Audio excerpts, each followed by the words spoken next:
Moriah worked in just one company her entire life, only to quit one day after a big fight with her boss. A couple of weeks later, a twist of fate had her return to the company and rise up the ranks once more, now with the capacity to fire her old supervisor.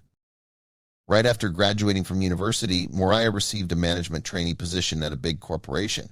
She was destined for greatness, as the role was meant for her to rapidly move up the career ladder and be trained by the best in the business.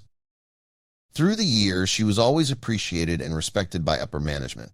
She brought great results for the company and was the reason for a lot of their successful campaigns. One day, however, a new employee engagement manager was hired.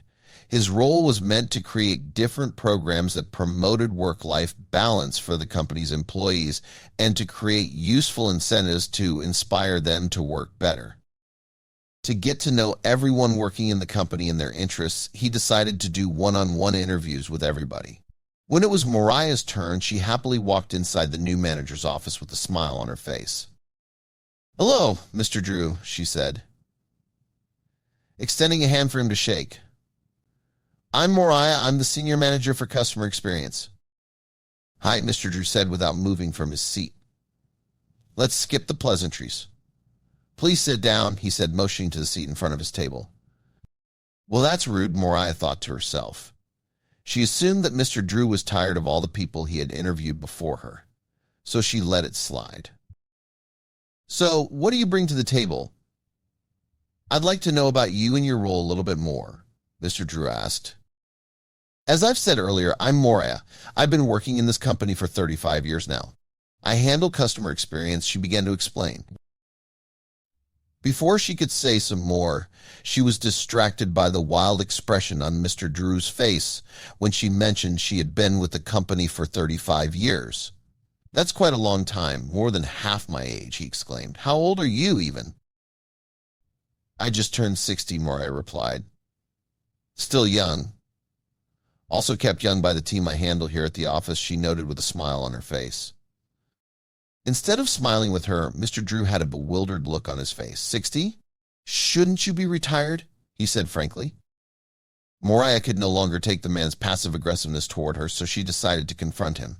"I'm quite bothered by the tone of your voice and your body language towards me, Mr. Drew," Moriah admitted. "Do you have a problem with me?" "No," Mr. Drew replied, "but I do have a problem with how you're leading the customer experience team at age 60. What do you know about our target market? Shouldn't your position be held by someone in the same generation as our consumers?" he asked her. "Well, that's quite rude," Moriah said, feeling her cheeks turning hot with anger. "I don't think our bosses would put me in a big position if they didn't think I was capable. Maybe if you just wait and see, you'll understand why I've been in this company for 35 years. Mr. Drew shrugged. "Or maybe it's time for you to accept the fact that the position is better off with someone else. At your age, you should be enjoying time with your family anyway," he suggested once more.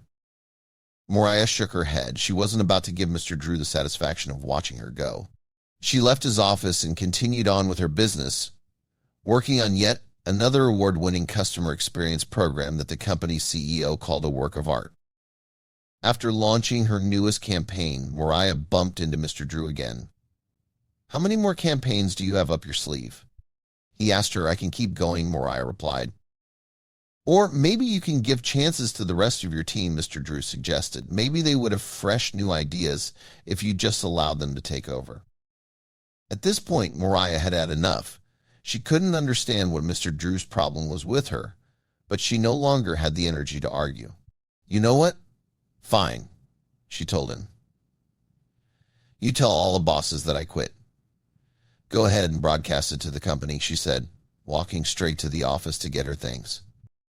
"Where are you going, Moriah?" some of her officemates asked. "Go and ask Mr. Drew," she said before entering the elevator without looking back. Moriah spent the next couple of weeks at home with her grandchildren. While she realized that spending time with her family for an extended period of time was nice, she still missed working at the office, as it was all she ever knew for a while.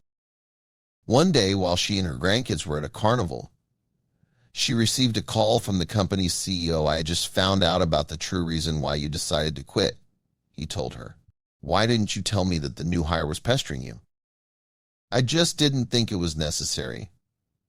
I no longer wanted to argue with him, so I gave him what he wanted, Moriah admitted honestly. Well, Moriah, to tell you the truth, I'd rather have him gone than you. The results of our customer experience campaigns are no longer as good as they were when you were still handling them. I need you back, please, he asked. I can't be in the same area as Mr. Drew, Moriah told the CEO. He's just going to keep insulting me like he did all those months, she said, remembering all the time she felt so low because of the new hire. Well, I'm promoting you as a managing partner. He can no longer speak to you that way. Besides, did we ever need him anyway? As your first line of business once you're back, please check on his employment. I don't think he's bringing much to the table, the CEO told her. True enough, Moriah returned to the office and found that they were operating with unnecessary expenses because they hired too many redundant staff members. One position that was found unnecessary was Mr. Drew's. With human resources in place, there was no need for an employee engagement manager to begin with. So, Mr. Drew was fired, and there was nobody left to insult Moriah or any other staff member at that. What can we learn from this story?